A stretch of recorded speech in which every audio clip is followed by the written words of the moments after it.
PDF, donc pour ce dernier chapitre du cours de typo, c'est un chapitre qui est plus un chapitre de pré-presse plutôt qu'un chapitre de typo. PDF pour l'imprimerie. Vous allez avoir besoin au cours de vos études de réaliser des PDF imprimables. Alors PDF est un format de fichier avec lequel on peut faire des tonnes de choses. Moi, ce qui m'intéresse ici, c'est de vous apprendre à réaliser des PDF qu'on peut imprimer, donc qu'on peut donner à un imprimeur et qui s'impriment sans trop de mal. Je ne soulignerai jamais assez l'importance de cette compétence pour vous, toutes orientations et toutes options confondues. Vous êtes les personnes qui seraient responsables plus tard de la réalisation de PDF imprimables. Pour que ça s'imprime, on viendra vous trouver vous. Et donc ça fait partie des compétences de base que tout infographiste doit posséder.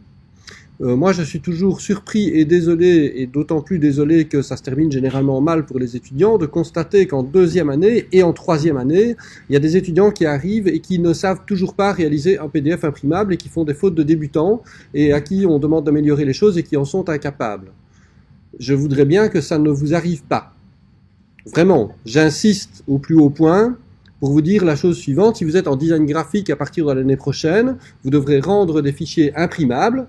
Donc les délivrables, on vous les demandera sous forme de PDF imprimables, et les PDF imprimables, on les vérifiera dans Acrobat, et s'ils ne sont pas imprimables, eh bien vous ne réussirez pas. Votre travail peut être le plus génial du monde, s'il ne s'imprime pas, il est juste pas réalisable. Donc un PDF imprimable, c'est un préalable. Si vous arrivez jusqu'en troisième en design graphique et que je corrige vos dossiers, si vos PDF ne sont pas imprimables, la cote maximum que vous pouvez obtenir pour votre dossier est de 9,5 sur 20. Je ne vous mettrai pas plus si ça ne s'imprime pas. Ok ? Donc j'insiste vraiment fort pour que vous soyez très attentifs à cela. C'est pas extrêmement compliqué de réaliser des PDF imprimables, ça réclame d'être attentif, d'être précis, d'être méthodique. Ça ne réclame pas spécialement d'être intelligent ou d'être brillant. Soyez attentifs s'il vous plaît. Je vais couvrir une partie de la matière ici au cours. Vous avez un syllabus aussi dans lequel vous pouvez aller voir et vous en servir comme de référence. Faites des exercices. Vous aurez l'occasion dans les cours de pratiquer la réalisation de PDF. Soyez attentifs à ce que vous faites. Ça fait vraiment partie de vos compétences de base. Alors PDF pour l'imprimerie, c'est quoi un PDF ? Un PDF, c'est un fichier qui est un dérivé du langage PostScript. Je vous ai raconté un petit peu, pas très en détail, mais j'ai évoqué avec vous la naissance du langage PostScript dans les années 80 comme langage de description de page. Je vous ai dit que c'était une pierre angulaire du système moderne du pré-presse, tout simplement parce que c'est un langage qui va permettre, dans un fichier texte, d'écrire des instructions qui expliquent à un ordinateur ou à une imprimante comment dessiner une page. À cet endroit-là, il y a un filet, à cet endroit-là, il y a du texte avec telle police qui dit ça, blablabla. Alors, le langage PostScript, c'est un langage qui est extra, mais qui pose un gros problème, c'est que c'est un langage informatique. Et comme tous les langages informatiques, ils présentent nécessairement des risques d'erreur. Quand on crée un programme en langage informatique, on risque toujours à un moment donné qu'il y ait un bug et que donc ça ne s'affiche pas. Dans les années 80 et les années 90, il n'était pas rare d'imprimer ou d'essayer d'imprimer quelque chose et puis de constater qu'on avait juste l'imprimante qui sortait une feuille où il était écrit PostScript error numéro machin et puis un tas de caractères informes qui ne voulaient rien dire et l'illustration ne s'imprimait pas. Parce que donc PostScript c'est du langage informatique et que donc le langage informatique, ce que font le mieux les ordinateurs dans le monde, c'est faire des bugs. Voilà. Donc ça bug, parfois. Et quand ça bug, c'est très difficile à résoudre pour deux raisons. La première raison étant que quand on produit du PostScript, on le produit à l'aide d'un programme qui a une interface, qui est un programme graphique, et on n'a pas d'action directe sur le code. En fait, on utilise un générateur de code. Illustrator, typiquement, qui est un programme de dessin vectoriel qui va générer du code PostScript. Les fichiers AI, les fichiers natifs Illustrator, en gros, c'est du PostScript. Si vous l'ouvrez, c'est un fichier texte. Alors, plus maintenant, plus aujourd'hui, ça a un peu évolué. Mais jusque Illustrator 8 ou Illustrator 9, quand vous ouvriez un fichier Illustrator, vous aviez du code PostScript qui était lisible à l'œil nu parce que c'était un fichier texte. Donc la première chose, c'est qu'on emploie une interface, et puis la deuxième chose, c'est qu'un programme en PostScript, laissez-moi rire. Les gens qui connaissent le langage PostScript et qui sont capables de programmer en PostScript, ils ne sont pas tout à fait comme vous et moi. C'est des gens un peu bizarres, qui sentent mauvais, avec des lunettes, tout ça. Ils sont étranges, hein, ils n'ont pas d'amis, tout ça. Sont un peu... Non, elle sent pas mauvais, elle. Non, c'est pas vrai, elle sent pas mauvais. Tu dois pas être méchante avec ton ami. Je pense que c'est peut-être la seule amie que tu auras jamais. Bref, eh oui. Donc, le langage PostScript, c'est un langage qui est extraordinairement compliqué. Moi, j'ai travaillé au journal Le Soir, dans les années, enfin oui, ça fait une quinzaine, une vingtaine d'années.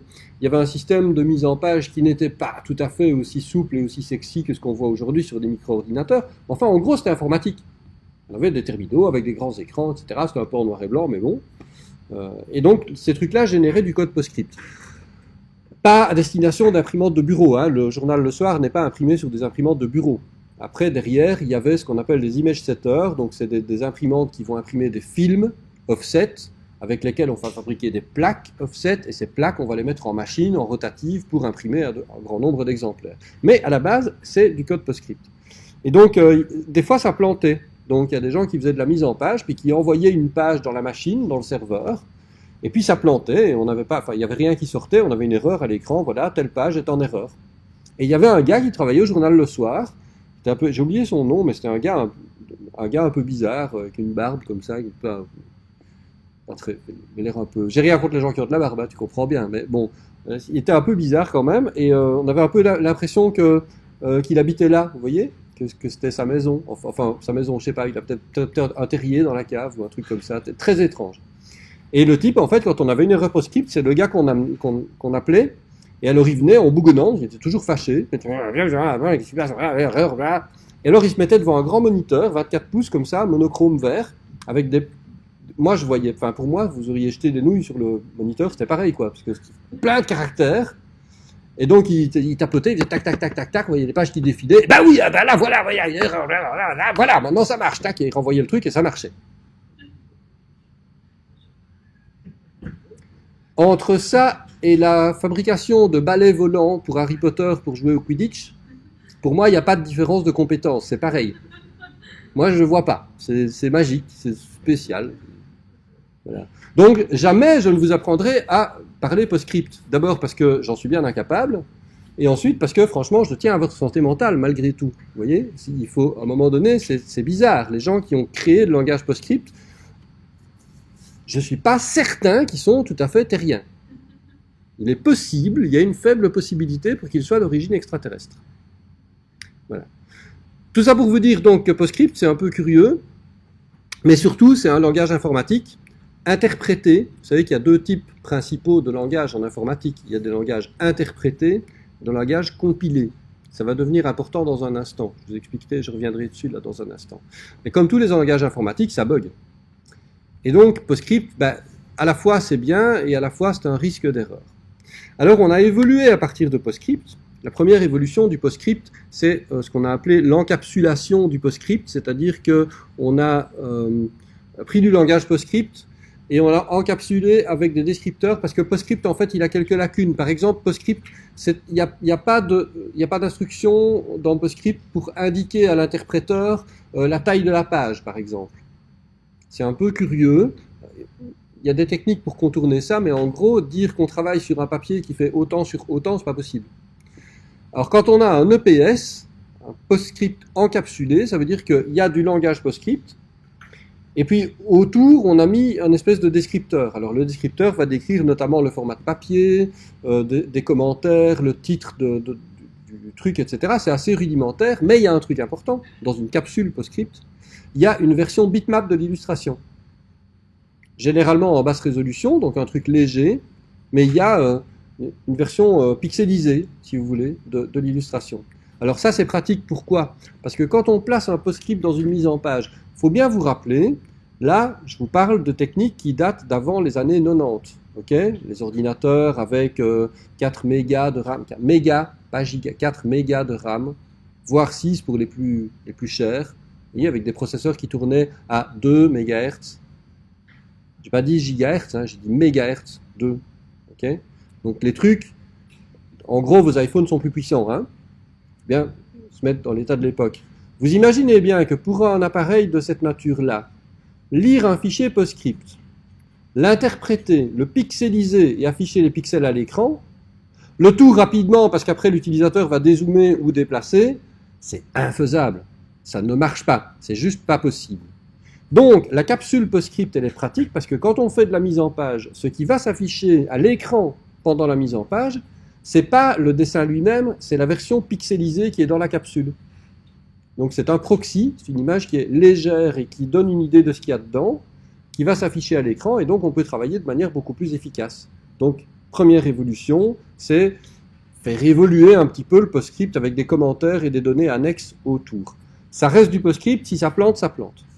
Donc on a fait évoluer ça vers le format PDF. PDF, ça veut dire, si je me souviens bien, Portable Document File, donc fichier document portable, qui va être précompilé, encapsulé, balisé et enrichi. Alors ce qui nous intéresse le plus là-dedans, c'est le précompilé. Le PDF c'est du PostScript qui est précompilé. Qu'est-ce que ça veut dire précompilé? Le code informatique, il y a deux grandes variétés. Il y a du programme informatique interprété et du programme informatique compilé. Le code informatique interprété, c'est par exemple JavaScript. On vous a mentionné JavaScript, on vous a expliqué ce que c'est. Vous tapez des instructions en texte clair, avec des mots qui ressemblent à de l'anglais, et vous écrivez tout ça dans une page qui est du texte. Et puis ça arrive dans un navigateur, et le navigateur va interpréter les commandes une à une. Donc il va faire comme vous, il va lire les lignes. Il le fait un peu plus vite, mais il va lire les lignes et il va connaître la signification des mots et faire des actions en fonction de ça. Pour qu'il soit capable de faire ça, derrière, il faut qu'il y ait un interpréteur, donc un programme informatique qui est capable de faire fonctionner la machine avec des vrais mots. Vous vous rendez bien compte qu'un ordinateur, ça travaille avec des 0 et des 1. Et donc il faut transformer les mots qu'on voit à l'écran en instructions réellement exécutables par l'ordinateur. Ça, c'est de l'interprétation. Ça veut dire que l'ordinateur le fait sur base de la forme brute de votre programme, ligne par ligne, mot par mot. C'est la même chose avec PHP. Vous avez certainement déjà dû entendre parler de PHP aussi. PHP, c'est un langage de programmation pour les serveurs web. Donc vous avez des pages qui sont en texte. Ça ressemble un peu à du JavaScript, du PHP. Vous avez des mots qui sont en anglais avec des parenthèses, machin. Et c'est un fichier texte sur le disque dur. Et à chaque fois qu'il est exécuté, l'ordinateur va lire chaque ligne du fichier, chaque mot, et va interpréter une à une les commandes. C'est pratique parce que c'est immédiat. Vous écrivez du texte, tagada, c'est une instruction, l'ordinateur l'exécute tout de suite, c'est immédiat. Mais vous vous doutez bien que ce n'est pas la technologie la plus rapide. L'ordinateur doit à chaque ligne, à chaque mot, passer son temps à interpréter. Ce n'est pas forcément très très efficace. L'autre grande variété de code informatique, c'est ce qu'on appelle le code compilé. Alors par exemple, si vous voulez écrire une application pour Windows ou pour Mac, et vous voulez avoir un truc où ça arrive sur le bureau, une petite icône, et vous double-cliquez, et ça lance un programme qui fait plein de trucs. Ça, c'est pas du tout du code interprété. Si vous allez voir, si vous ouvrez l'icône, le fichier qui est sur votre disque dur, et que vous l'ouvrez dans un éditeur de texte, vous n'allez rien voir d'intéressant. Déjà, c'est du binaire, donc ça ne va pas s'ouvrir sous forme de texte, vous allez avoir des trucs bizarres partout, mais même si vous arrivez à lire le code binaire, c'est incompréhensible, il n'y a pas d'instruction lisible par un humain. Pourquoi?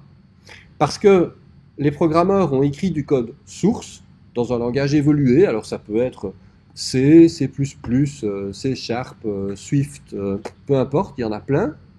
Ça, c'est du code qui ressemble à ce qu'on voyait tout à l'heure, PHP ou JavaScript.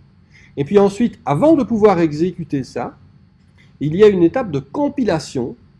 Donc on va faire tourner un programme qui s'appelle un compilateur et qui va, avant l'exécution, lire toutes les lignes et transformer ça en code binaire exécutable directement par l'ordinateur. Mais il va faire tout d'un coup, il va l'écrire sur le disque et une fois que c'est fait, on ne revient plus au code source. C'est le code exécutable alors qui est exécuté à chaque fois. Quand on constate une erreur, on est obligé de revenir en arrière au code source, modifier le code source, recompiler, et on a une nouvelle version du fichier exécutable. Okay? Donc c'est deux grandes familles de langages informatiques. Entre les deux, il y a PDF et Java. En gros, il y en a d'autres, mais ce sont les deux grandes instances. Alors un programme Java, c'est quoi? J'ai pas dit JavaScript, j'ai dit Java, c'est très différent. Un programme Java, c'est un programme qui est réputé être exécutable sur toutes les plateformes, sur Mac, sur Windows, sur Linux, sur d'autres plateformes, etc. En principe, un programme Java, il s'exécute. Comment il fait pour faire ça? Ben, on pourrait le faire avec du langage interprété, parce que le JavaScript, c'est vrai que vous pouvez l'exécuter sur n'importe quelle plateforme à peu près. Le PHP, c'est un peu plus compliqué, mais enfin bon, Python aussi. Java, en principe, vous prenez l'applet Java, donc le programme Java, vous le mettez sur n'importe quel ordinateur. En principe, ça doit tourner ou à peu près. Bon. Pour faire ça, on va précompiler. C'est-à-dire que on va prendre le code source que vous avez écrit. Le langage Java ressemble encore une fois lui aussi à du C ou à du, enfin plutôt à du C++ ou à du JavaScript ou à du PHP. C'est le même genre d'instruction. Si vous ne connaissez pas le langage, vous n'allez pas vraiment voir la différence. Et ce langage-là, on ne va pas le transformer en code machine parce que le code machine exécutable, il est différent sur Mac et sur Windows et sur Linux. C'est pas le même. Donc on va le transformer en un espèce d'intermédiaire entre les deux. Ce ne sera plus du code source, ce sera déjà lu une fois, ce sera déjà optimisé, rassemblé, réécrit dans une forme plus compacte. Et en même temps, ce ne sera pas encore tout à fait du code machine. Il y aura encore un intermédiaire entre les deux. Alors, c'est quoi l'intérêt de la préinterprétation? C'est deux choses. D'abord, quand on compile un programme compilé, il tournera toujours plus rapidement qu'un programme interprété. Toujours. Parce que l'interprétation est un processus qui prend du temps en informatique. Donc quand on compile, on accélère la vitesse. Il y a certains langages qui peuvent tourner soit interprétés, soit compilés. Quand ils tournent compilés, ils tournent évidemment 1000 fois plus vite. Ce n'est pas un rapport de 1 à 2, hein. C'est un rapport de 1 à 1000, vraiment. Parce que c'est optimisé et voilà. De plus, les erreurs que vous auriez à l'interprétation, des fautes de syntaxe, des parenthèses qui manquent, des machins, des broles, si c'est interprété, vous avez les erreurs à chaque fois que vous faites tourner le programme. Quand vous compilez, si vous avez une faute de syntaxe, vous allez la voir à la compilation, avant d'exécuter le programme. Donc, vous allez passer en revue les erreurs. Java, si vous avez une faute dans le code source, il ne vous fera pas votre applet Java. Il va vous dire, pop, je ne peux pas précompiler, il y a ça qui ne va pas. Ok, je corrige, là, je vais précompiler. Et bien, PostScript, c'est la même chose. Les fameuses erreurs PostScript qui étaient si nombreuses et si emmerdantes à corriger au début de l'informatique, quand on transforme du code PostScript que vous ne voyez jamais, hein, il est mystérieusement caché dans votre ordinateur, mais quand vous le transformez en PDF, eh bien en gros, vous corrigez 99% des sources d'erreurs. Donc là où en imprimant du code PostScript, vous pourriez avoir des erreurs d'interprétation, des bons vieux syntax errors de nos ordinateurs d'antan, avec un PDF, en général, non. Vous avez beaucoup moins d'erreurs en imprimant un PDF. Quasiment plus. C'est un format qui est à peu près error-free. En plus, c'est un format qui va être optimisé parce qu'en pré-compilant, en pré-interprétant les données, eh bien, on va pouvoir les optimiser. Donc ça veut dire quoi? Leur faire prendre moins de place et les rendre plus faciles à exécuter une fois qu'elles arrivent sur l'imprimante. C'est ça le principe de la précompilation. C'est donc quelque chose qui est très très précieux par rapport au PDF. Ce n'est pas la seule qualité d'un PDF. Un PDF, comme un PostScript ou un EPS, peut contenir des données binaires, des données de type bitmap, donc des pixels. On peut placer des données en pixels dans un dessin vectoriel. PDF le fait de manière plus efficace que le langage PostScript, parce que dans un PDF, on peut les optimiser, ces données. On peut les compresser, on peut les optimiser. Les données du fichier PDF sont, de manière générale, compressées. Donc, avec exactement le même contenu, un fichier PDF sera toujours plus compact, moins lourd qu'un fichier PostScript. Il est compressé. Ça, c'est bien aussi parce que ça permet de gagner de la place. Le format PDF permet d'utiliser des calques, de la transparence, des modes de fusion. Alors ça, c'est bien et c'est pas bien. C'est bien parce que ça vous permet de faire des fichiers qui sont à peu près équivalents à ce que vous avez dans vos logiciels de mise en page.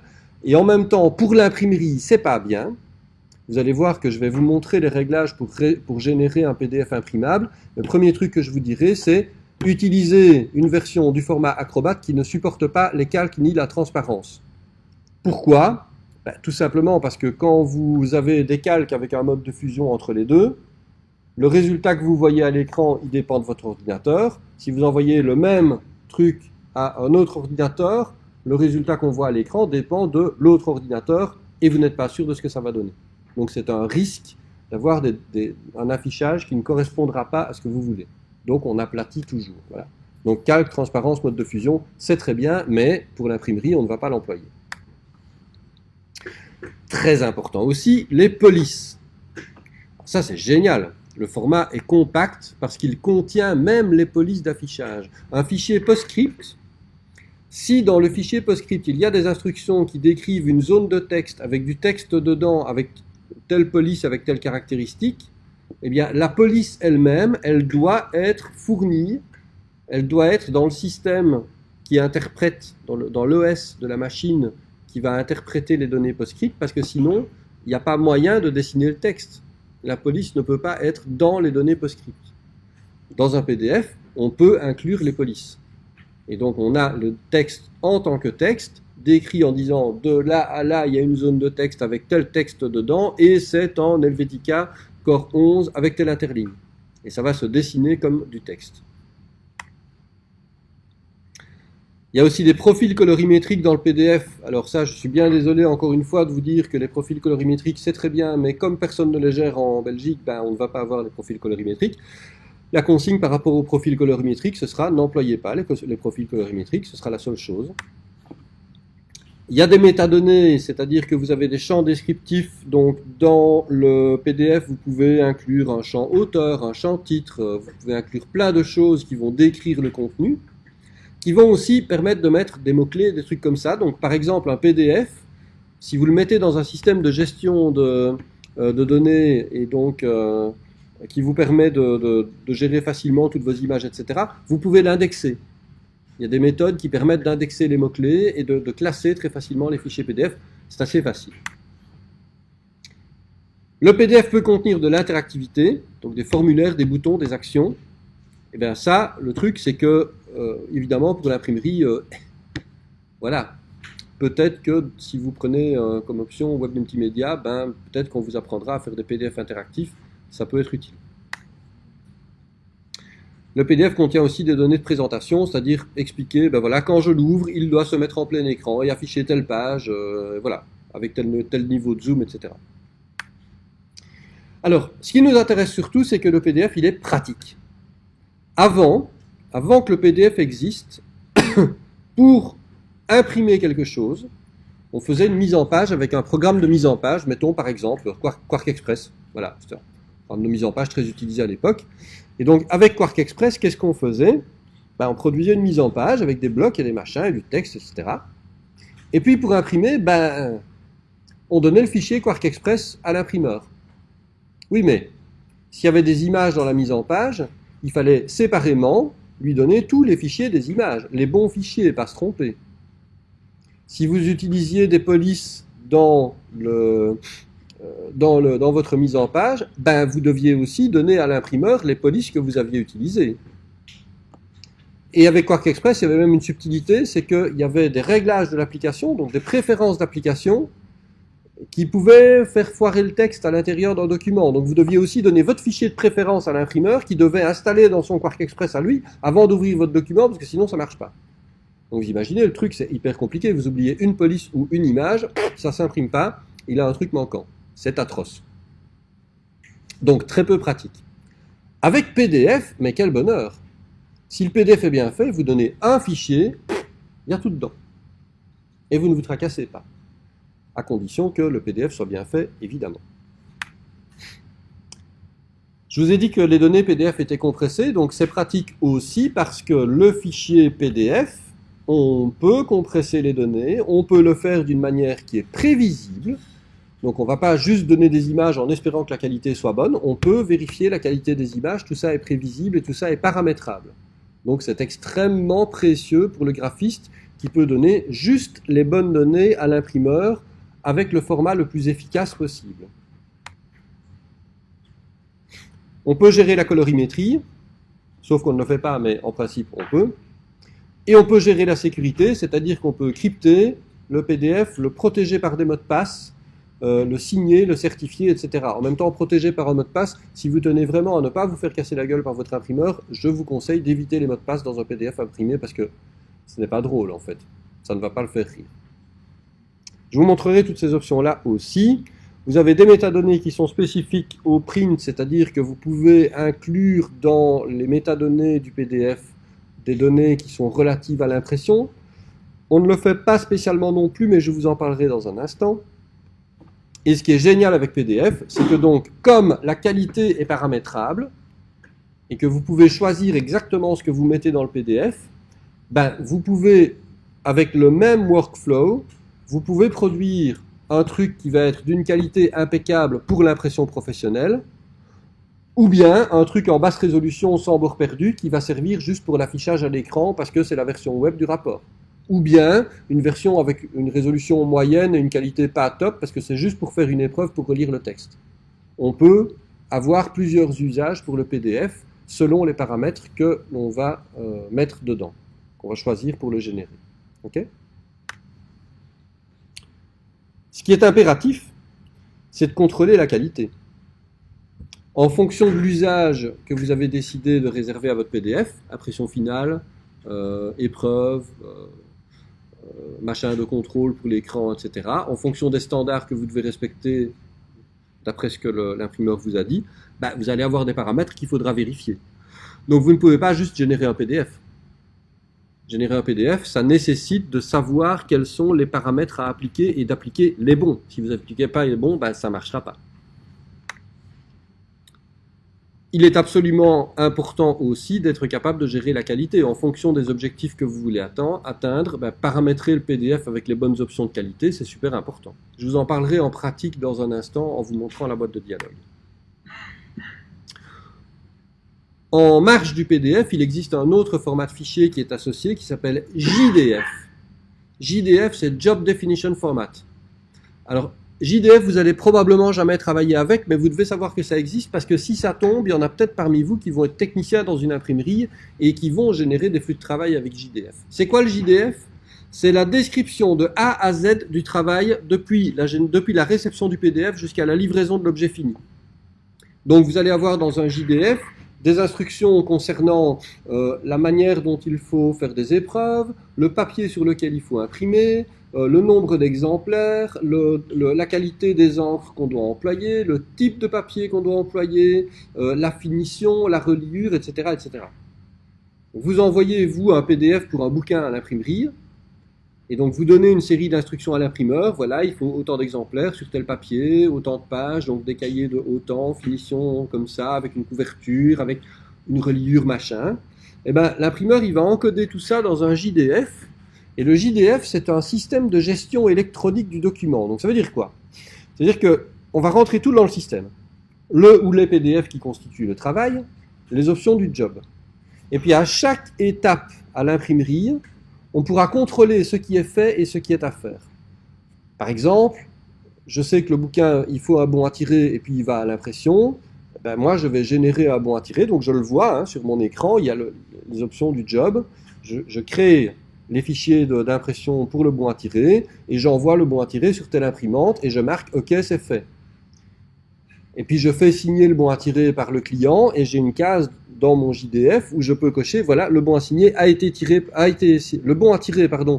signé par le client, donc c'est bon, on peut avancer. Ah oui, on peut avancer, et c'est quoi? Eh ben, il faut ripper les fichiers, il faut le mettre au planning d'impression, donc on va dire, voilà, ce serait imprimé sur telle presse, tel jour, à telle heure, avec tel papier, donc préparer le papier avant. Donc le magasinier qui fait le papier, il a le même JDF, il sait qu'il doit préparer ce type de papier-là, tel jour à telle heure sur telle presse. Dans la presse, il faut mettre telle encre, c'est pas forcément de la quadrille, on peut imprimer avec autre chose, donc on a tout qui est prêt.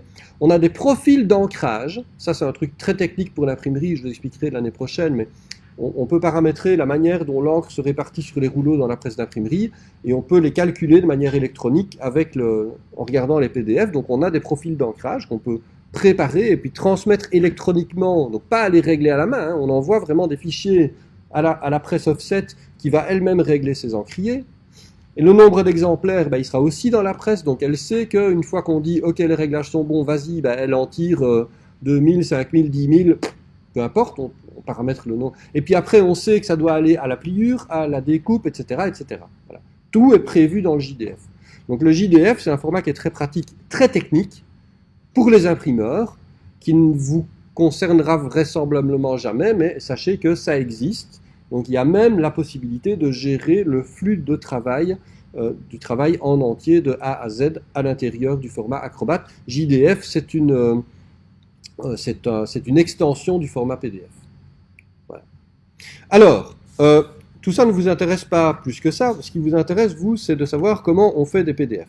Alors, vous devez savoir une chose, c'est que Alors, comment est-ce que je fais? Tagada, voilà. Quand vous utilisez les programmes Adobe, les fenêtres de dialogue qui vous permettent de paramétrer les fichiers PDF sont toujours à peu près les mêmes. Que ce soit dans Photoshop, dans Illustrator, dans InDesign, enfin, Photoshop, on ne fait pas souvent des PDF, mais dans Illustrator et dans InDesign, vous avez les mêmes fenêtres de paramétrage. Donc je vais vous montrer des exemples ici dans InDesign. Si je faisais avec Illustrator, ce sera la même chose. Parfois, vous avez des trucs spécifiques. Genre, dans InDesign, on vous demande si vous voulez faire des PDF avec page par page ou planche par planche. La planche, c'est les deux pages, enfin gauche et droite en même temps. On ne fait jamais pour l'imprimerie des PDF par planche, évidemment.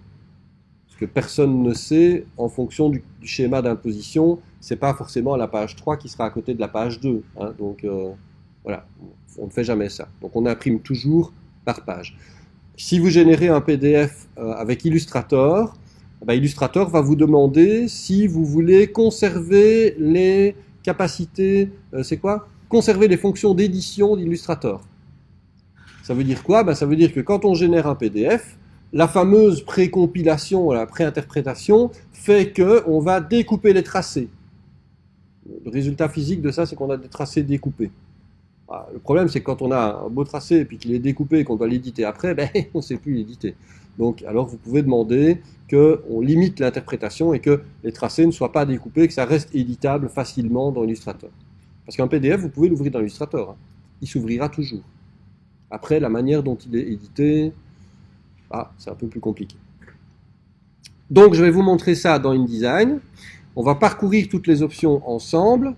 Vous avez une référence dans le syllabus avec toutes ces options-là. On n'a pas l'occasion, évidemment, ici au cours théorique de faire des essais pratiques, mais je vous encourage très vivement à faire des tests chez vous avec des fichiers que vous générez et puis que vous suivez en flux de travail. Alors, d'une manière générale, et c'est très important, pour générer un PDF, vous avez toujours deux étapes. Première chose, dans le programme que vous utilisez, que ce soit un programme Adobe ou autre chose, vous allez générer un fichier PDF en surveillant les paramètres de ce que vous mettez dedans. Ensuite, vous devez ouvrir ce fichier PDF dans Acrobat Professionnel, pas Reader, Acrobat Professionnel, et ensuite le valider. D'accord ? Vous avez une vérification, vous avez trois types de vérification dans Acrobat que je vous montrerai ensuite, mais vous devez le valider, ça va générer un fichier PDF final qui sera valide. Il peut y avoir des erreurs. Si vous avez des erreurs dans Acrobat, il faut parfois revenir en arrière, corriger votre document et puis recommencer. Mais vous avez toujours ces deux étapes-là. Dans le programme, générer le PDF, avec Acrobat, le valider. Si vous ne faites qu'une des deux parties, vous n'avez pas un PDF imprimable, c'est aussi simple que ça. Ça va ? Donc ici, dans InDesign, alors je vous ai pris un document qui est un document d'exemple, c'est un rapport annuel d'une entreprise, donc voilà, vous avez du texte, des images, un peu de mise en page. Je l'ai pris parce que c'était en quadrique, il y avait des photos et puis qu'il y avait des éléments en bord perdu. Vous voyez qu'il y a du bord perdu ici. La ligne rouge, en fait, c'est le repère de bord perdu dans InDesign. Alors, ça ne fait rien, en fait. Concrètement, ça ne fait rien. Ça vous donne juste ce repère-là. Et quand il y a un bord perdu, en fait, ça indique quoi? La règle est la suivante. Si vous avez du bord perdu au document, ça veut dire que vous avez la possibilité de faire des choses graphiques qui vont jusqu'au bord. Quand on a, par exemple, un fond ou une photo qui va jusqu'au bord, je crois que j'ai un exemple ici. Voilà. Donc ici, j'ai deux blocs qui vont jusqu'au bord. Donc le bord de la page, il est là. Hein, d'accord? Ça, c'est la ligne de bord perdu. Alors, si j'ai un élément qui doit toucher le bord, je dois le faire plus grand. Il doit déborder. C'est pour ça qu'on appelle ça du bord perdu, parce qu'il va être coupé. Mais s'il va être coupé, pourquoi est-ce qu'on le met? Eh bien, c'est tout simple. On le met parce que personne ne peut physiquement et concrètement imprimer un papier jusqu'au bord. Si on fait ça, comme on n'a pas une précision absolue dans le positionnement du papier dans la machine, il y a toujours une possibilité qu'on imprime trop loin ou pas assez loin. Si on n'imprime pas assez loin, on a un bord blanc sur le papier, c'est pas beau, c'est pas l'effet qu'on recherche. Si on imprime trop loin, eh ben on met de l'encre sur le cylindre qui est en dessous de la feuille, et après la feuille suivante qui passe, eh bien elle est dégueulasse parce qu'elle passe dans l'encre. Donc on ne fait pas ça. Quand vous avez un plein bord, c'est-à-dire un élément qui va jusqu'au bord, ça a toujours, mais toujours, hein, je vous ai dit que c'était toujours, chaque fois, genre comme dans chacune des fois individuellement, il n'y a pas d'exception. Ça a toujours été imprimé sur une feuille de papier plus grande, en plus grand et recoupé. Toujours. Et on a quelques millimètres de débord. Pourquoi est-ce qu'on ne met pas 1 millimètre? Ben c'est tout simple. C'est parce qu'au moment où on ne coupe pas feuille par feuille. C'est un peu fastidieux de couper feuille par feuille au cutter. Enfin, vous pouvez si vous voulez, mais ça va revenir cher. Donc généralement, quand on coupe un tas de feuilles ensemble, donc elles sortent de la presse d'imprimerie en tas, qu'on met dans un massicot ou dans une cisaille, et ensuite, avec un tas de feuilles, avec 1000 feuilles, comme ça, scrouch, on coupe tout. Oui, mais quand on fait ça, évidemment, on fait un maximum pour que les feuilles soient impeccablement superposées, mais elles sont toujours un tout petit peu décalées. Ce qui veut dire qu'on va couper une fois là, mais une fois là, et une fois là. Un petit peu, quelques millimètres, pas plus. Rarement plus d'1 millimètre. Mais pour être sûr, on met 5 mm de plus à l'extérieur du format, comme ça, même si on coupe un tout petit peu à côté, on n'a pas de bord blanc. C'est le principe du bord perdu. Il est perdu parce qu'on ne le voit pas, sauf qu'il faut qu'il soit là parce que des fois on risque de le voir un petit peu quand même. Ok? Et à l'inverse, je vous ai dit des fois on coupe ici et c'est juste. Des fois on coupe là et donc heureusement qu'on a du bord perdu parce que comme ça on n'a pas de blanc. Ouais, mais des fois on coupe là aussi. Ce qui veut dire que le pendant du bord perdu, c'est la zone de protection à l'intérieur. Donc la règle c'est, si vous avez un imprimé avec un bord qui se situe à un endroit, ici par exemple, voilà, j'ai le bord de page qui est là, je ne peux pas mettre des éléments plus près que, dans ce cas-ci, 4 mm. Mon bord perdu est de 4 mm. Donc si j'ai un élément qui doit, quand il est imprimé, ressembler à ça, je dois le faire sortir de 4 mm. Et si j'ai un élément qui ne doit pas aller près du bord, eh bien, il ne peut pas être plus près que 4 mm. Parce que s'il est plus près que 4 mm, eh bien, il risque de se faire couper et qu'on ne voit plus le blanc. Ok? Donc, quand vous avez un bord de page, vous avez une zone de fond perdu et vous avez une protection intérieure, une zone de protection. Si un élément, en fait, la règle c'est simple, c'est si je prends un élément et que l'élément est plus près du bord, plus près que 4 mm, eh ben, je dois le poursuivre jusqu'à 4 mm en dehors. Je ne peux pas m'arrêter entre les deux. Voilà. Ça va? C'est clair? Ne me faites pas. Par exemple, il est impossible de faire. Alors, il faut que je reprenne un outil de dessin. Voilà.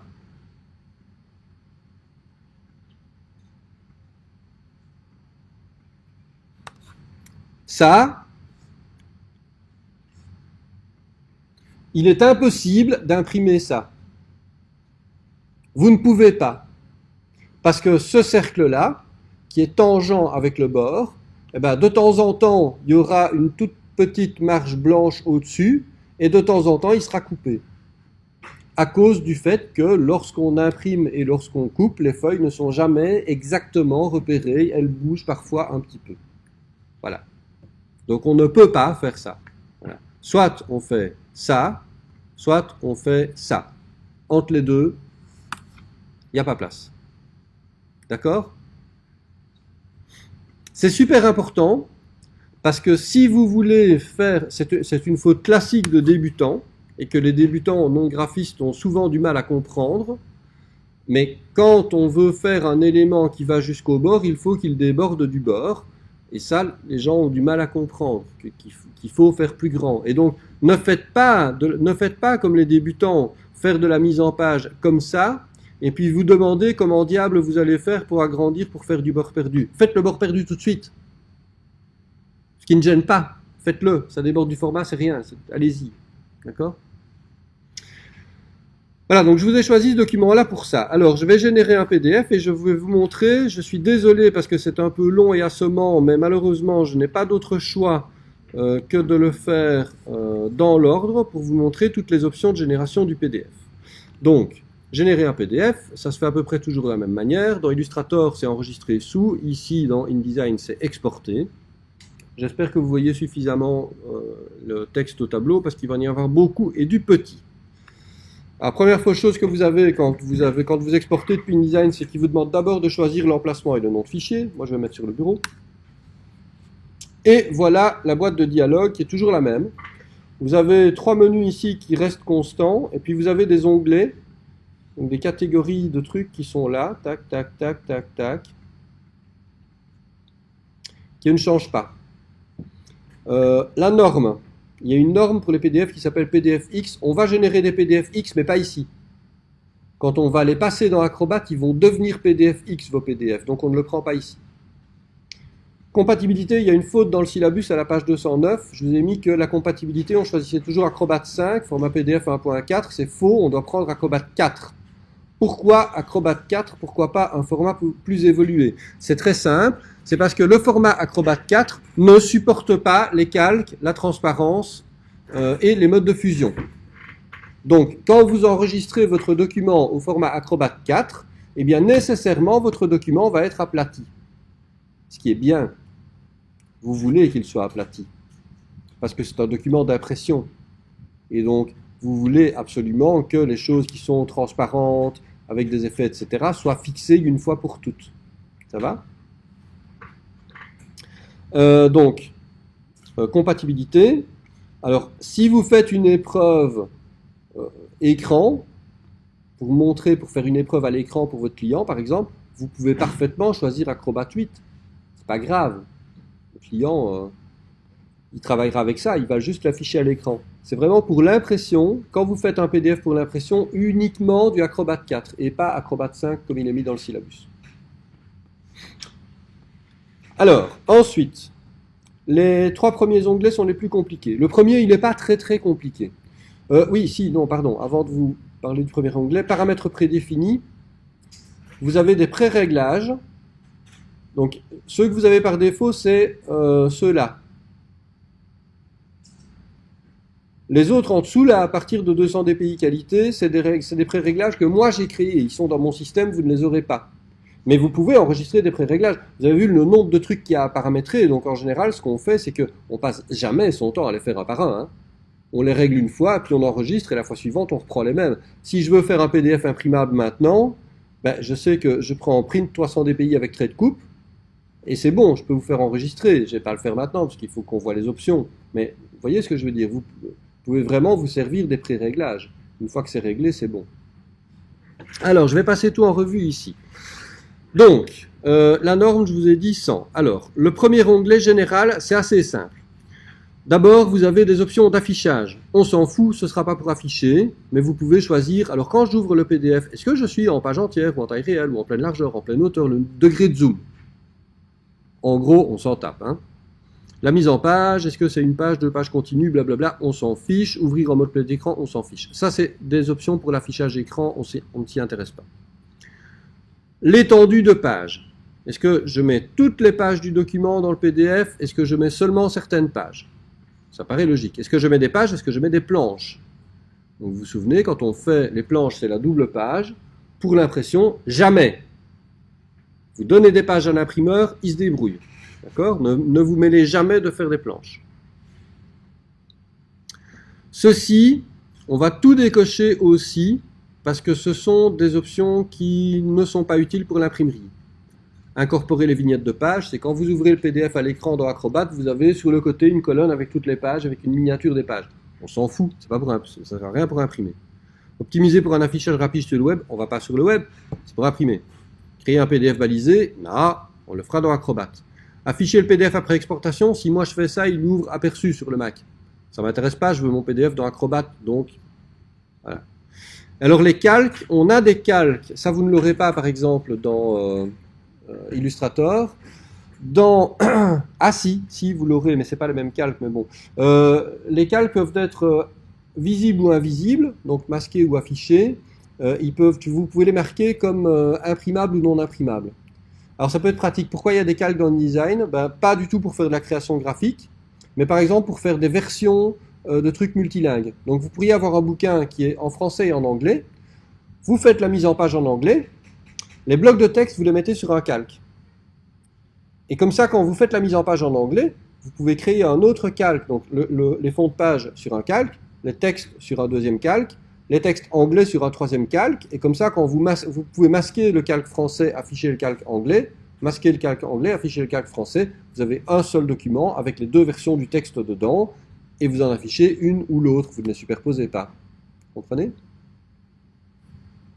Donc les calques, généralement, on met dans le PDF les calques visibles et imprimables, il n'y a pas vraiment de raison de faire autrement. Tout ça, on n'inclut pas non plus, c'est de l'interactivité, donc tout ça, on décoche. Ça va? Donc la première page, elle est relativement vide. Ça peut arriver qu'on choisisse des ranges, des étendues de pages en fonction de ce qu'on veut faire. Si on ne veut pas faire des trop gros PDF, par exemple, vous avez un très très gros volume, bah, vous allez faire des PDF 100 pages à la fois, et vous en ferez plusieurs. C'est possible. Ou bien en épreuve, parfois vous renvoyez certaines pages en épreuve. Peu importe. Donc ça, c'est relativement simple, ça ressemble à ce que vous auriez sur une boîte de dialogue d'impression. Ça va jusque-là? Vous suivez? Bon. Alors, deuxième onglet, compression, c'est le plus intéressant. Pour chaque type d'image, vous allez choisir comment vous les compressez. Le sous-échantillonnage bicubique, ça veut dire réduire la résolution d'une image. Vous savez qu'une image, on ne peut pas augmenter sa résolution. Il existe des programmes expérimentaux qui augmentent artificiellement la résolution d'une image, mais c'est très expérimental, c'est pas disponible ici. Donc ici, pourquoi est-ce qu'on sous-échantillonnerait? Je ne sais pas, imaginez que vous avez une très grande image, qui fait 5000 pixels sur 3000, et vous la placez dans votre mise en page, et puis il se trouve que dans votre mise en page, elle se retrouve assez petite. Cette image, elle va être en 10 000 dpi. Absolument, vous n'avez absolument pas besoin de toutes ces informations-là. Or, cette image, elle est lourde, puisqu'elle fait plein de pixels. Donc vous avez intérêt à ce moment-là à réduire sa taille, réduire son nombre de pixels. Vous pouvez le faire manuellement, hein. Vous pouvez aller dans Photoshop et réduire le nombre de pixels de l'image et puis la réimporter, ce n'est pas un souci. Mais vous pouvez aussi le faire directement dans le PDF en lui disant de sous-échantillonner, dans le cas des images couleurs par exemple, je vais les sous-échantillonner à 300 pixels par pouce. Comme ça, je suis sûr que mes images ont 300 dpi et c'est très bien, 300 dpi c'est ce qu'il me faut, donc tout va bien. Attention, si l'image fait moins de 300 dpi, on ne va pas ajouter des pixels, hein. C'est que réduire. Alors le problème, c'est que réduire, donc sous-échantillonner, ça pose quand même un souci, c'est que c'est une manipulation de pixels, donc ça induit une perte de qualité. En général, ça introduit du flou au strict minimum. Donc, c'est bien parce qu'on gagne du poids, et à la fois, c'est un peu emmerdant parce que on ajoute un défaut dans l'image. Donc, on va mettre un seuil. Par exemple, si j'ai une image à 302 dpi, est-ce que ça vaut vraiment la peine de se taper le sous-échantillonnage pour avoir une image plus petite, alors que je vais gagner même pas 1% de taille, mais je vais introduire du flou. Donc, je ne vais pas le faire. Je le fais à partir de quand? Vous pouvez régler. Moi ici, mon réglage, alors vous pouvez mettre plus, le réglage par défaut c'est 450. Moi j'ai mis 350. Donc ici, ça veut dire quoi? Ça veut dire que je vais sous-échantillonner à 300 dpi les images qui sont au-dessus de 350. Celles qui sont entre 300 et 350, j'y touche pas. Et à partir de 351, je les ramène à 300. Voilà. Donc je me ménage une petite marge pour ne pas faire du sous-échantillonnage sur tout. Okay. Alors je peux les compresser aussi en JPEG ou en zip. Je vais changer un truc, je vais même mettre en Acrobat 9, vous allez voir qu'ici il y a beaucoup plus d'options. Il y a en tout cas JPEG 2000 en plus.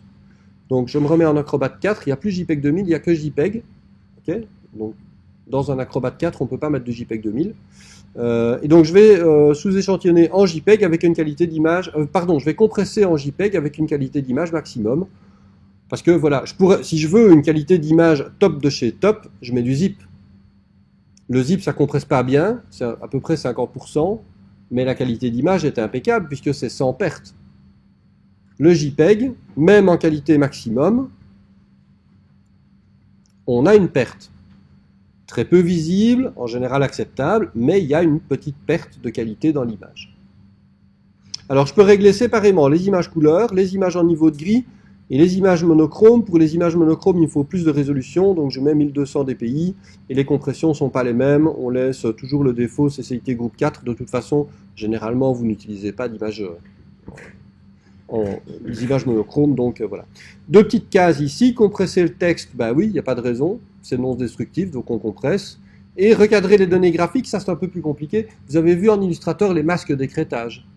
On peut mettre une image dans Illustrator, et puis on peut l'écrêter avec un masque d'écrêtage, et donc toute l'image est là, mais on n'en voit qu'une partie.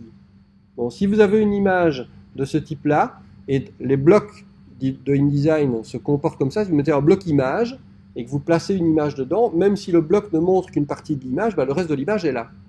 Et si vous exportez le PDF, bah, ça s'exporte comme une image écrêtée, donc toute l'image reste là. Elle ne sert à rien puisqu'elle est en dehors du bloc. Donc si vous cochez la case, InDesign, avant de générer le PDF, va éliminer du document tout ce qui est invisible parce que masqué par le bloc. Voilà, donc là aussi, vous gagnez de la taille. Donc généralement, ces deux cases-là, on les coche toujours. Ça va jusque-là? Réglage de compression.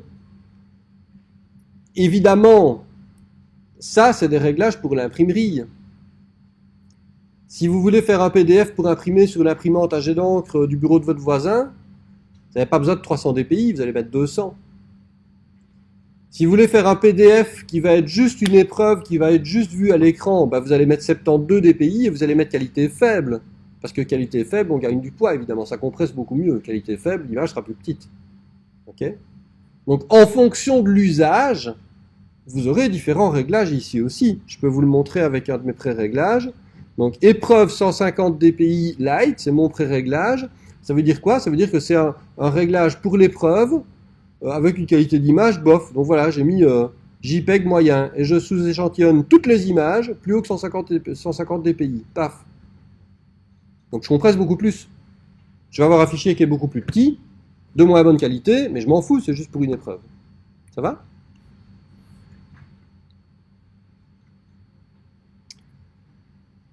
Troisième onglet, les repères et les fonds perdus. Alors,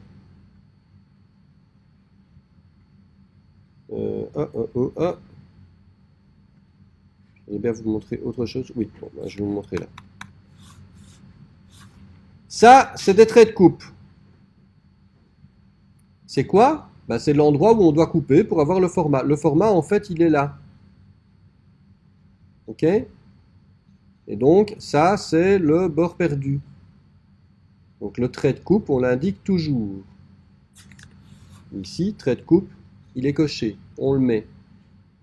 Repères de fond perdu, vous pouvez les mettre ou pas, on s'en fout, c'est pas utile, donc moi, je les mets jamais. Repères de montage. C'est ça. Moi, je les mets parce que c'est joli. J'aime bien. Et en fait, c'est utile, je blague, mais c'est utile quand même, parce que avant, c'était des repères qui servaient vraiment pour le montage des films qu'on devait superposer exactement, blablabla, je vous passe les détails. Mais quand on imprime, l'imprimeur, avec ces espèces de petites mires là, eh ben, il peut vérifier que les couleurs sont bien alignées les unes sur les autres. Donc on les met toujours. Les gammes de couleurs, on les met jamais, parce que ça mange dans le bord perdu et ça sert à rien, donc on les vire. Par contre, les informations sur la page, on les met, c'est ceci. Donc vous avez quoi? Vous avez le nom du fichier, la page, la date et l'heure. Ça, c'est utile, non seulement pour vous, mais aussi pour l'imprimeur. Alors, si vous avez un fichier, c'est pas fabuleusement utile, mais quand vous commencez à avoir beaucoup de fichiers avec des couvertures qui se ressemblent, avec des versions et des machins, des fois, vous êtes bien content d'avoir la mention là-dedans parce que ça vous permet de voir vraiment quelle version de fichier vous travaillez et c'est beaucoup plus sûr. Donc, on les met aussi. Donc, trait de coupe, repère de montage, information sur la page, pas de repère de fond perdu, pas de gamme de couleurs. Okay, vous avez les réglages des traits de coupe, mais ça on s'en fiche, vous ne regardez pas. Fond perdu. Alors fond perdu, alors il y a Linkblock, je passe déjà à ceci. Linkblock, en fait, je suis désolé de vous dire ça, ça fait 12 ans que j'utilise InDesign, ou 15 ans même que j'utilise InDesign, je ne sais pas ce que c'est une Linkblock. Je suis un peu honteux de vous l'avouer, hein, comme ça, je fais un peu mon coming out comme ça, mais je ne sais, voilà. Si quelqu'un sait ce que c'est une Linkblock, c'est un terme de typographie en fait, hein, une Linkblock. C'est la ligne qui a été composée dans le composteur, et puis quand elle est placée après dans ah, ça y est, j'ai oublié le nom de cette forme. Ça s'appelle une ligne bloc, mais je ne sais, enfin, je comprends pas. Voilà. Donc, si vous êtes gentil, vous chercherez, vous pouvez m'expliquer. Vous aurez un demi-point de plus. Ça va? Ah! Attention ici. Oh! Il y en a une qui se réveille. Ah! Un point de plus ici. Attention, hein. Ouais, non, mais c'est vrai. Franchement, si tu trouves, je t'offre un demi-point. Ainsi que ma reconnaissance éternelle. Eh, ça vaut quelque chose quand même, là. Quoi? Alors, fond perdu. Vous avez des réglages de fond perdu dans le PDF. Alors, attention. Le fond perdu. D'abord, vous avez utilisé les paramètres de fond perdu du document. Vous pouvez cocher cette case et regarder ce qui va se passer en dessous. Tac. La valeur se met à 4 mm. Pourquoi? Parce que dans mon document InDesign, j'avais réglé un fond perdu à 4 mm. La ligne rouge, là, elle est à 4 mm du bord.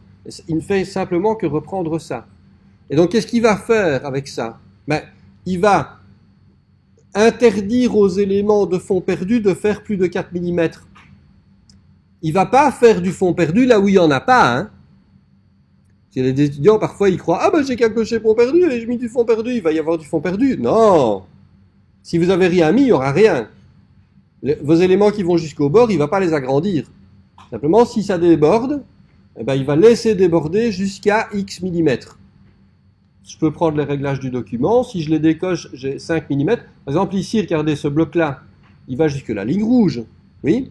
Donc, il y a 4 mm de bord perdu. On est d'accord. Si je mets 5 mm ici, il y aura toujours 4 mm de bord perdu. Hein. Simplement, je mets 5 mm ici. Et les lignes ici qui débordent beaucoup plus, il y en aura 5 mm. Il les coupera. Il ne faut pas en faire une infinité. C'est juste ça. C'est un maximum. Mais s'il n'y a pas de fond perdu, c'est pas là que vous allez le rattraper. Il faut le faire à la main. Ok. Vous pourriez aussi avoir, donc si je fais de nouveau, je vais faire une épreuve. Alors, voilà, épreuve 150 dpi. J'ai du fond perdu dans mon document, j'ai réglé mes éléments pour qu'ils sortent du format, mais je règle ici 0 mm. Pourquoi? Parce que je fais une épreuve écran. Et donc je coupe. Voilà. Des fois, quand vous faites des épreuves sur papier, il y a des gens qui sont incapables de saisir la notion de fond perdu et de trait de coupe. Ils n'aiment pas parce qu'ils voient un truc. Mais c'était plus petit. Oui, alors c'est plus petit, madame, mais il y a des lignes, c'est parce qu'on va couper sur les lignes. Et pourquoi vous n'avez pas coupé? Oui, non, alors on va couper, hein, on va l'imprimer juste sans bord perdu, parce que sinon la madame, elle s'y retrouve pas. Donc c'est juste, voilà, pour rendre service au client. Donc dans ce cas-là, je vais forcer le fond perdu à faire 0 mm. Donc il n'y en a pas. Ça va? Encore une fois, différents paramètres selon l'usage. Si je fais une épreuve et qu'il faut que je n'ai pas de bord perdu, voilà, je vais faire comme ça. Généralement, quand je fais ça, je ne mets pas de trait de coupe, évidemment.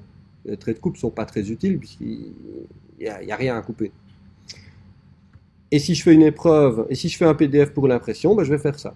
Là, je mets du bord perdu. Ok? Ça va toujours? Je vous demande, parce qu'on n'a pas fini encore, là. Et rassurez-vous, on a fait le plus dur. Sortie, c'est assez simple. Vous pouvez convertir les couleurs vers des profils colorimétriques de destination, auquel cas vous allez choisir le profil de destination, et vous pouvez inclure ou pas les profils de destination dans le PDF. Et vous m'avez vu me dire, puisque donc nous sommes en Belgique et que personne n'inclut les profils et donc on met ne pas inclure. On n'utilise jamais les profils colorimétriques, ils sont très seuls, ils se sentent délaissés et abandonnés du monde, mais malheureusement, comme ce sont des fichiers informatiques, on s'en fout. Et donc voilà, on n'utilise pas les profils colorimétriques. Le jour où on les utilisera, je vous promets, je vous préviendrai, mais là, jusqu'ici, chaque fois que j'ai demandé à un imprimeur ce qu'il voulait comme profil, il m'a dit rien, parce que le premier truc qu'on fait, si vous incluez des profils, nous, c'est les supprimer. Bon, ok. Dans ce cas, je n'insiste pas. Voilà. Quand ça marche, ça sert à avoir des couleurs qui sont constantes d'un bout à l'autre de la chaîne graphique. Donc par exemple, je peux calibrer mon moniteur et lui inclure un profil colorimétrique, donc comme ça les images seront rectifiées à l'affichage pour qu'elles aient vraiment la même couleur qu'à l'impression. Et donc j'ai un profil dans le scanner, dans l'écran, dans l'imprimante d'épreuve et dans la presse d'imprimerie. Et en fonction de ça, il va ajuster les couleurs pour que ça sorte toujours de la même manière. Voilà. Mais malheureusement, voilà, il n'y a personne qui les utilise, c'est bien malheureux. Alors vous pouvez en parler à Monsieur Anceval si vous voulez. Est-ce que vous avez déjà... C'est Monsieur Anceval qui vous donne l'image numérique. Voilà, donc vous pouvez lui parler de... Hein? Alors il y en a qui fait oui, l'autre qui fait non, décidez-vous. Ah, vous l'avez en quoi? Ah oui, d'accord, ok. Ben, vous pouvez lui parler des profils colorimétriques de ma part. Et en général, quand je fais ça, il soupire parce que ça fait 10 ans que je lui fais le coup. Et alors, lui, il aime bien. Alors, il sait travailler avec les profils colorimétriques. Donc, moi, je comprends pas tout, hein, honnêtement. Profil colorimétrique, je vois le principe, hein, mais après, je fais le malin en t'expliquant à quoi ça sert. Mais en gros, je sais pas le faire. Hein. Voilà, non, mais faut être honnête un peu. Mais il n'y a pas d'intérêt à ce que je sache le faire, puisque de toute façon, ça ne marche pas. Mais donc, monsieur Anceval, lui, il a vraiment étudié le problème plus à fond, donc vous pouvez lui en parler, il vous expliquera avec plus de détails. Mais voilà, malheureusement, on est obligé de se rendre à l'évidence, aucun imprimeur en Belgique n'emploie les profils colorimétriques. Alors, je ne dis pas que vous ne les emploierez jamais. Si un jour vous travaillez, je vous le souhaite parce que c'est un boulot qui est passionnant, mais si vous travaillez comme metteur en page dans une boîte qui fait des éditions artistiques, avec de belles images, avec des beaux livres, avec des impressions hyper soignées, là probablement vous aurez des moniteurs qui coûtent 3000 € avec une sonde pour la calibration et on vous expliquera, mais vous aurez les instructions de l'imprimeur qui vous dira fournissez-moi un PDF avec tel profil et en gros il suffira de le mettre dedans. Voilà. Donc je vous souhaite un jour de faire ça, parce que c'est quelque chose qui est extrêmement intéressant, mais c'est très très spécialisé, donc vraisemblablement il y en a peu, si pas aucun parmi vous, qui le feront. Bref, dans Avancer, il y a un paramètre qui est très important, c'est ceci, aplatissement des transparences. Comme nous avons choisi Acrobat 4, nous n'avons pas de gestion de calque, nous n'avons pas de gestion de transparence. Donc ça veut dire que dès que vous avez un effet de pixelisation, style ombre portée, lueur externe, etc., dès que vous avez un objet qui est transparent avec un mode de fusion, dès que vous avez des calques avec des modes de fusion, ça va être aplati. Et pour aplatir, il n'y a pas 36 solutions, il va pixeliser. Donc vous avez des paramètres, et vous devez toujours choisir haute résolution. Haute résolution, il va faire quoi ? Eh bien, il va conserver le maximum de vecteurs. Par exemple, si vous avez deux blocs vectoriels qui sont superposés avec une transparence, il va faire un pathfinder, il va déduire l'intersection, il va donner explicitement la couleur à l'intersection. Mais il va conserver des vecteurs. Si vous avez des effets de pixelisation, typiquement des lueurs externes ou des ombres portées, ce qu'il va faire, c'est qu'il va faire une image bitmap, il va pixeliser ce qui est derrière pour avoir l'effet rendu sur le fond.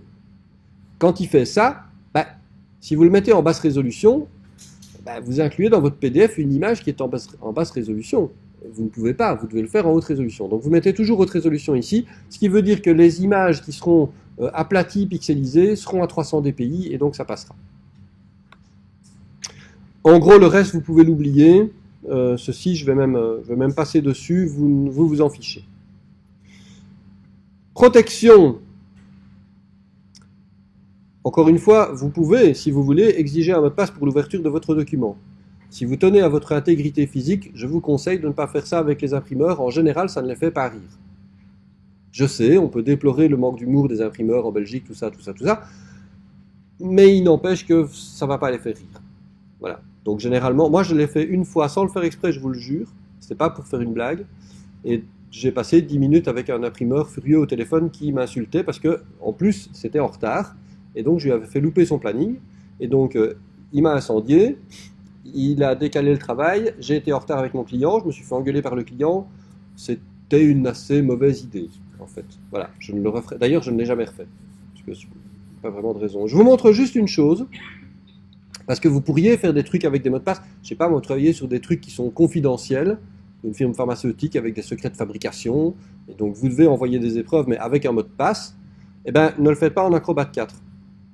Parce que regardez ce qu'il est mis ici, niveau de chiffrement faible, RC4 40 bits. Alors je ne rentre pas dans le détail des algorithmes de cryptage, mais RC4 40 bits, on peut le casser quand on veut. C'est cassable, il n'y a pas de souci.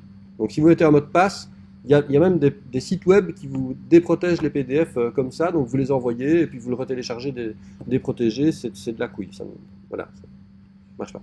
Donc par contre, si vous prenez un format plus élevé, donc Acrobat 8 par exemple, vous voyez que vous avez un niveau de chiffrement AES 128 bits. AES 128 bits, c'est incassable. Voilà. Il est impossible de casser un cryptage AES 128 dans les moyens actuels dont nous disposons en informatique. Celui-là, vous pouvez y aller. Ça va? Quand vous prenez Acrobat 8, vous avez aussi plus d'options ici, parce que vous pouvez mettre un mot de passe pour l'ouverture, puis un autre pour l'impression, la modification, le copier-coller, etc. C'est très granulaire, alors quand vous prenez Acrobat 4, vous voyez, vous avez beaucoup moins de réglages ici. Ça va? Je vais décocher parce que sinon après je vais être embêté. Vous avez un panneau synthèse où vous avez une reprise en mode texte de tous les réglages que vous avez fait. En gros, on s'en fout, mais par contre, vous avez une case avertissement. Donc s'il y a un truc qui ne va pas, regardez, je vais faire un truc qui ne va pas. Ah oui, non. Ah oui, mais non. Voilà. Donc, pas de conversion de la couleur, mais j'inclus des profils. Donc là, il me fait un avertissement. Il me dit oui, mais non, mais alors minute. Vous avez des profils sources qui ne correspondent pas avec le fichier de couleur et vous n'avez pas de conversion. Donc je ne peux pas à la fois ne pas convertir, inclure et respecter le bazar, ça me va rien. Donc il me met un avertissement. Les avertissements ne sont pas toujours très... comment dire? Les avertissements ne sont pas toujours très explicites, mais enfin bon, grosso modo, faut lire quoi. Voilà, j'ai réglé mon PDF. Ok? Et je l'ai réglé pour l'impression. C'est un PDF imprimable.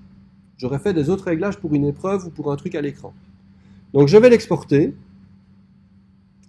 Et dans InDesign, en fait, il ne s'exporte pas en live, il s'exporte en arrière-plan. Donc vous avez une palette tâches en arrière-plan. Ici, vous voyez qu'il se génère. On y est presque, 99. Voilà, il est généré. Donc maintenant, qu'est-ce que je vais faire? Parce qu'il n'est toujours pas valide pour l'impression. Hein. Mes paramètres sont bons, mais le fichier n'est pas validé. Donc, je vais ouvrir Acrobat. Et je vais ouvrir mon fichier. Le voilà. Donc vous voyez que c'est bien celui-là. Il y a bien des traits de coupe. Voilà, il s'affiche à peu près correctement. Le premier contrôle d'imprimabilité qu'on fait, c'est visuel. Est-ce que j'ai bien des bords perdus? Là, on dirait, hein. Là, ça a l'air d'aller, là, ça a l'air d'aller. Je vais aller chercher une page avec des photos pour voir si les photos débordent bien. Tac, tac. Donc celle-là, elle n'est pas en plein bord. Voilà, celle-là, elle est en plein bord. Ben, vous voyez, oui, effectivement, j'ai bien du plein bord sur les quatre côtés, donc ça fonctionne. Ça, c'est une chose. Il y a 3 contrôles à faire dans Acrobat. Premier contrôle, c'est visuel. Est-ce que j'ai des traits de coupe? Est-ce que j'ai du plein bord? Est-ce qu'il me fallait des traits de coupe et du plein bord? Je vérifie qu'il y en a, mais si ça tombe, il m'en fallait pas. D'accord? Donc je vérifie l'état du plein bord et des traits de coupe comme il me fallait les avoir. Ensuite, vous allez dans les outils, vous prenez les outils pré-presse. S'ils ne sont pas ici dans la barre latérale, vous allez dans Affichage, Outils, pré-presse. D'accord? Il y en a une volée, il y en a 2 qui nous intéressent. Aperçu de la sortie, contrôle en amont. On commence par aperçu de la sortie. Voilà la fenêtre. Elle fait plein de choses, cette fenêtre. Mais surtout, elle va me donner les encres, les couleurs qui sont dans le document. Dans ce cas-ci, j'en ai 4. Pas de surprise. Si je dois avoir du Pantone en plus et que je ne le vois pas là, eh ben, il y a un souci. Parce que je dois l'avoir comme 5e couleur. Ici, j'ai que 4 couleurs. Généralement, vous allez imprimer en quadri, donc vérifier ici, globalement, ça signifie vérifier qu'il y a bien 4 couleurs. Mais si vous en avez une 5e, une 6e, une 7e, ben, vous devez les voir. Si vous ne les voyez pas, il y a un truc qui ne va pas. Ça va? Je retourne dans InDesign une seconde. Vous avez dans InDesign un gestionnaire de couleurs qui est dans la palette, dans le nuancier, voilà. Gestionnaire d'encre. Alors vous avez accès à ce gestionnaire d'encre, j'ai oublié de vous montrer le bouton, mais vous y avez accès dans la fenêtre de génération de PDF. Dans l'onglet Sortie, vous avez un bouton qui vous permet d'ouvrir exactement de la même manière ceci. Vous avez la même fenêtre qui s'ouvre. Ça va? Alors vous voyez que j'ai un Pantone, moi, dans mon document. Pantone RED 032. Sauf que j'ai coché Quadri ici, et donc la petite icône ici signifie que ce Pantone, il est séparé. Je vous ai parlé des couleurs Pantone la semaine dernière. Je vous ai dit qu'on pouvait les imprimer en quadri, mais qu'elles n'avaient pas tout à fait la même couleur, mais on peut faire une approximation. C'est ce qui est fait pour ce Pantone-là. Il est séparé, c'est-à-dire qu'il va être imprimé en quadri. Donc je n'ai pas de cinquième couleur. Si je l'avais comme ceci, l'icône a changé, c'est un petit point, spot en anglais. Une couleur spot en anglais, c'est une couleur ton direct ou une couleur d'appoint. Donc c'est une cinquième couleur. Si je génère mon PDF maintenant, je vais avoir 5 plaques, enfin 5 couleurs au lieu de 4. D'accord? Ce ne sera pas séparé. Donc ça, de nouveau, vous devez faire attention. Si vous avez besoin d'avoir des couleurs spot, voilà. Typiquement, ce que vous avez quand vous créez une brochure avec des pubs. Les pubs, généralement, c'est des PDF qu'on vous donne et que vous placez dans votre mise en page. Et le problème, si vous faites ça, c'est que les PDF en question, ils vont parfois contenir des couleurs d'appoint, des couleurs spot. Typiquement, chez Coca, votre truc va arriver, il y aura 12 000 Pantones dedans. Donc, vous devez arriver ici, et alors, vous pouvez le faire à la main quand il n'y en a que 2, à partir de 5, ça devient vraiment peu lent.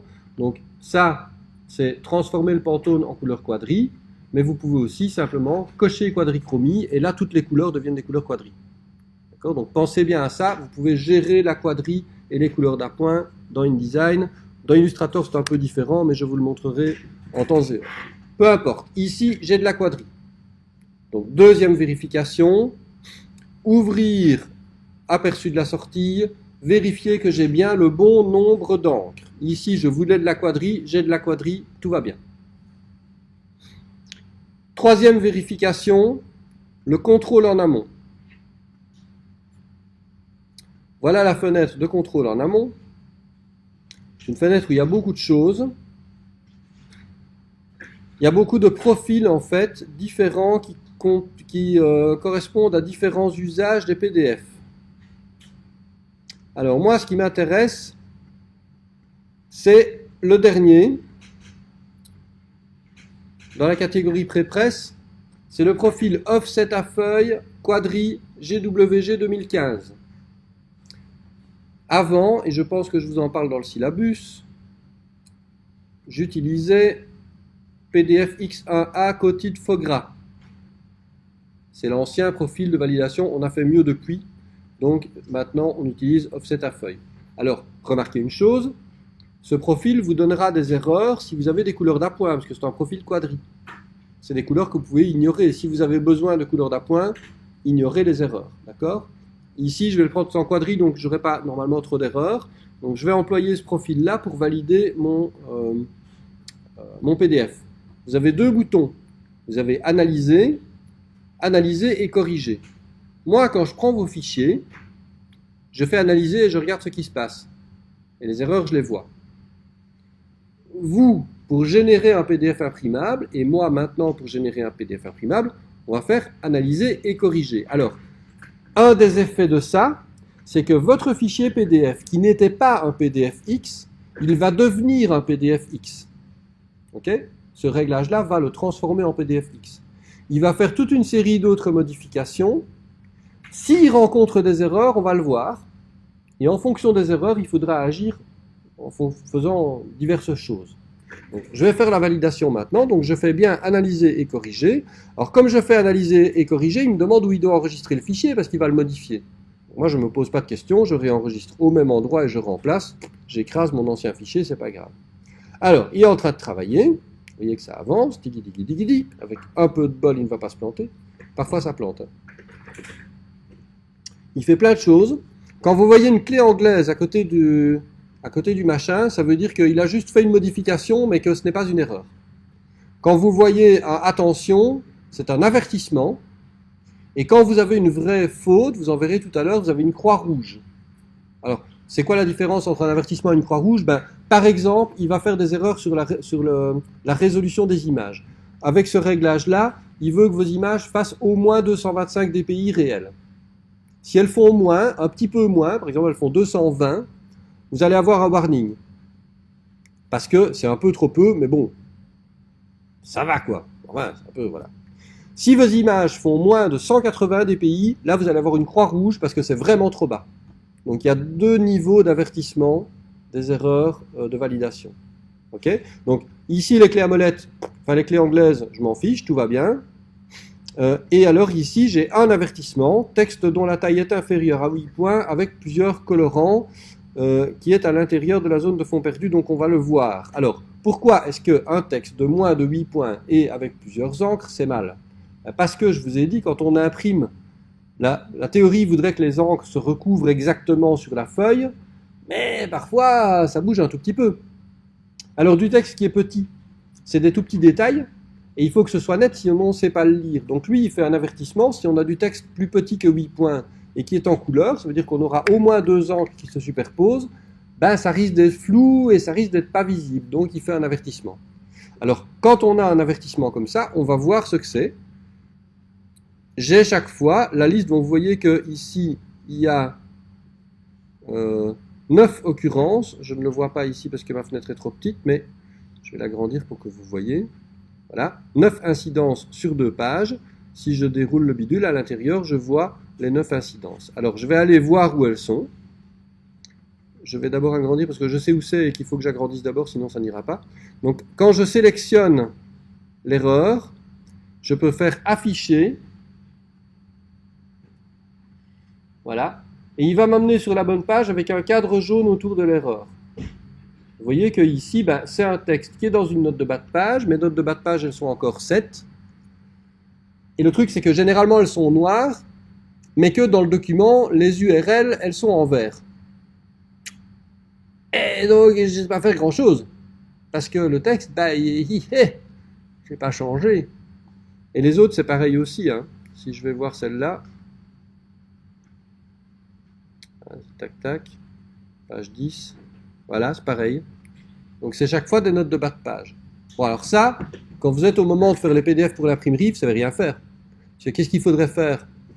Ben, il faudrait voir avec le client. Est-ce qu'on peut mettre les notes de bas de page un peu plus grandes, genre 8 points au lieu de 7? Est-ce que quand l'URL est dans une note de bas de page, on peut s'abstenir de la mettre en vert et qu'on va la laisser en noir et juste la souligner? Il est un peu tard pour prendre ce genre de décision.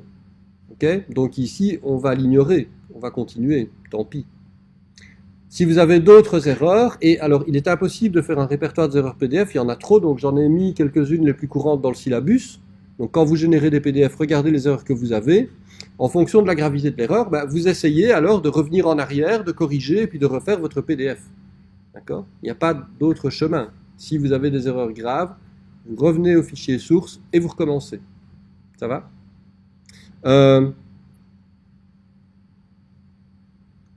Qu'est-ce que je viens de penser à un truc et puis j'ai oublié aussi sec. Je sais plus. Peu importe. Quand vous avez un PDF qui ne comporte pas d'erreur, ben ça c'est très chouette parce que vous avez un gros coche vert qui vous dit tout va bien, donc là vous êtes content. Mais c'est rare. Hein. Parfois on a des erreurs qui sont incompréhensibles. Avec les dernières versions d'InDesign par exemple, ça arrive souvent qu'on ait des erreurs sur le texte où il va faire un avertissement en disant qu'on a un filet d'une épaisseur inférieure à 0,146 points, un truc comme ça. Alors, un filet trop petit, c'est logique qu'il fasse une erreur, parce que ça ne va pas s'imprimer. Si c'est trop petit, ça ne passera pas. Donc lui, le seuil, c'est 0,146. Je ne sais pas pourquoi, peu importe. Mais donc, il va faire l'erreur sur du texte. Et quand vous regardez son erreur, vous allez voir, vous dites, mais il y a un bloc de texte avec du texte sur un fond, pourquoi il fait une erreur là? Personne ne sait. Voilà. Mais ce genre d'erreur, évidemment, ben, une fois que vous avez vu où c'est et que vous ne savez rien y faire, ben, tant pis, vous passez, vous ne savez rien changer. Voilà, ça le fait, c'est pas grave. Ok? Voilà. Donc, en gros, ici, mon document, ben, il est imprimable. Et donc, le document tel quel, je peux l'envoyer à l'imprimerie et je suis à peu près sûr que ça va bien se passer, en tout cas qu'il n'y aura pas de gros problèmes techniques. Ça va? Vous pouvez avoir beaucoup de variations dans la validité. Par exemple, ici, je vais vous faire la validation, vous allez voir que ça passe. Ah non, parce que oui, alors, il est en PDF X1A, donc je dois faire celle-là, parce que sinon ça n'ira pas. Voilà, tadada, excusez-moi. Ah, aucun problème détecté, ça fait plaisir. Eh bien, ce document n'est pas imprimable. Est-ce que quelqu'un sait pourquoi?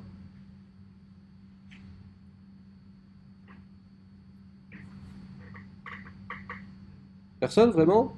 Vous avez, vous avez la réponse sous les yeux, hein? Comment? Ouais, je peux dézoomer si tu veux. Voilà, pas de trait de coupe, pas de bourre perdu. Donc ça a beau être aucun problème à la validation, bah malheureusement, il est pas imprimable. C'est bête. C'est surtout bête pour l'étudiant qui l'a fait, qui était en troisième année et qui s'est fait violemment remettre à sa place l'année dernière. Voilà. Je ne veux pas que ça vous arrive. Mais vraiment pas, hein. Je vous jure, je vais être super fâché si vous le faites. Généralement, quand je suis super fâché, vous avez mal aux oreilles.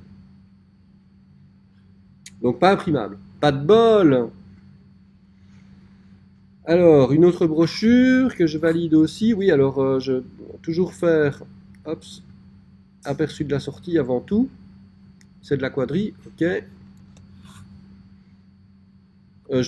PDF X1A parce que c'est des anciens PDF, donc ils sont toujours en coquille de faux gras. Ah, je suis super fort, aucun problème détecté. Donc ça imprime, génial. Hop. Voilà. Bah, celle-là, c'est la même que l'autre, hein. Hop, j'ai analysé. Ah bah non, bah alors là, il est même pas en PDF X. Donc non seulement il n'y a pas de trait de coupe dans celui-là, mais en plus, c'est même pas un PDF X. Donc là, je vois que celui qui m'a rendu ça, il l'a même pas passé dans Acrobat. Ça, en général, je me moque de vous publiquement et c'est des humiliations pendant des semaines et tout ça, hein, quand vous faites ça. Donc voilà, l'étudiant qui a fait ça, il est en Alaska maintenant. Il est parti parce qu'il ne pouvait pas rester, ça n'allait pas. Donc voilà, non, mais blague à part, faites gaffe à ça parce que c'est pas très compliqué de faire des PDF imprimables et vraiment ça vaut la peine. Alors je conclus avec un. Hop, voilà. Je conclus avec un bête truc, une bête subtilité. Je vous avertis déjà que dès l'année prochaine, vous allez tomber dans le panneau et vous allez faire la bonne blague. J'aimerais bien que vous ne la fassiez pas, mais il va falloir que vous soyez fort et prévoyant pour ne pas la faire. Je vous explique. La couverture, c'est pas ça. Je vous la montre dans Illustrator. Voilà, hop. Donc c'est la couverture d'un rapport annuel un peu le même que celui qu'on a vu tout à l'heure. Mais en gros, c'est ça. Voilà, c'est beau, hein. Et alors dessus, il y a un vernis. Un vernis repéré. C'est quoi un vernis repéré? Ben, ça veut dire que sur la couverture, en fait, on va mettre un vernis brillant. Et vous savez, vous avez la couverture qui est mate, et puis, vous avez l'imprimé qui est mate, et puis à certains endroits, il y a du brillant, donc déjà ça ressort, et puis au toucher, ça fait un truc un peu, c'est un peu kitschouille, hein, mais je suis sûr que vous avez déjà vu ça sur certains imprimés. Alors, comment est-ce qu'on fait un vernis repéré? Ben, c'est une couleur, ça se fait en machine, donc on fait simplement une cinquième couleur. Donc moi ici, regardez dans mon nuancier, ben, j'ai une cinquième couleur que j'ai appelée vernis, voilà. C'est une couleur quadrille, j'ai mis 100% cyan parce que je m'en fous de la couleur. De toute façon, moi j'ai juste besoin de la voir, donc j'ai mis 100% cyan parce que ça se voyait à l'écran. Mais c'est bien un ton direct. C'est pour ça que j'ai dans le nuancier ce petit point là.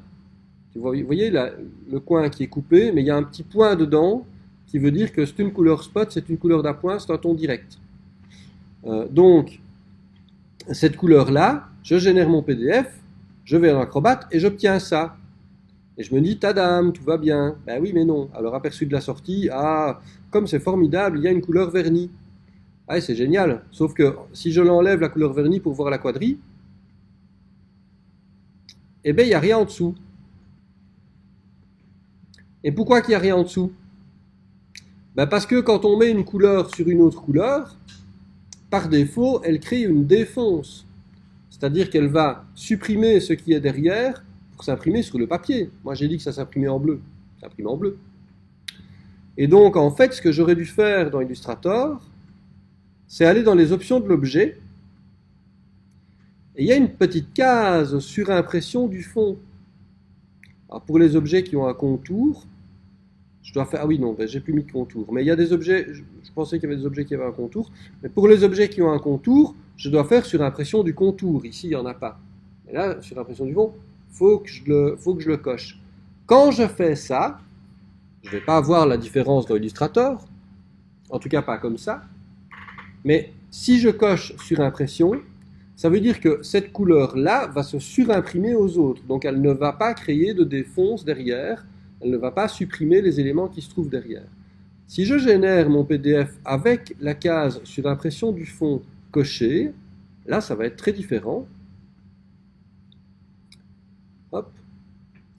Déjà je le vois comme ça, parce que je vois bien que le bleu se superpose aux images qui sont derrière, parce que j'ai coché ici simuler la surimpression.